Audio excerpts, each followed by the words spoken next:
Binayagan ng ICC o International Criminal Court na hindi humarap si dating Pangulong Duterte sa confirmation hearing sa Lunes. Bago yan, tinangkapan ng prosekusyon na hilingin sa dahig na huwag payagan ang request ni Duterte. Nasa frontline ng balitang yan si Camille Samonte.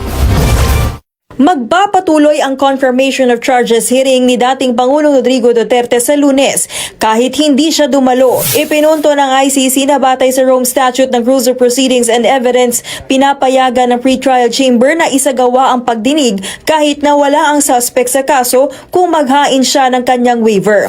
Ipinunto rin ng korte na alam ng dating Pangulo ang kanyang karapatang dumalo at ang kahihinatnan kung siya ang absent. Bago niyang kinwestiyon ng prosekusyon ang hearing ni Duterte. Sa sulat ng ICC Office of the Prosecution sa Pretrial Chamber 1, giniit nilang physically at mentally fit ang dating Pangulo para dumalo sa pagdinig. Napatunayan na raw ng mga eksperto ng ICC na nasa maayos na kondisyon ang kalusugan niya. Taliwas ito sa sulat ni Duterte na matanda, pagod at mahina na siya kaya ayaw na niyang dumalo sa hearing na magdedesisyon kung lilitisin siya ng ICC sa kasong Crimes Against Humanity dahil sa drug war.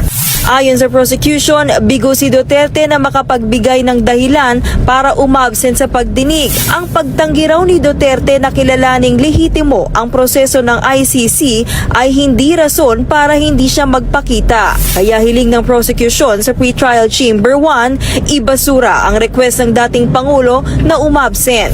Ayon naman kay Attorney Nicholas Kaufman, karapatan ng kanyang kliyente na maghain ng waiver nang hindi pagdalo kaya ito ang ginawa ng dating Pangulo. Sa confirmation hearing, kasado na ang watch party ng human rights groups kasama ang ilang pamilya ng biktima ng drug war.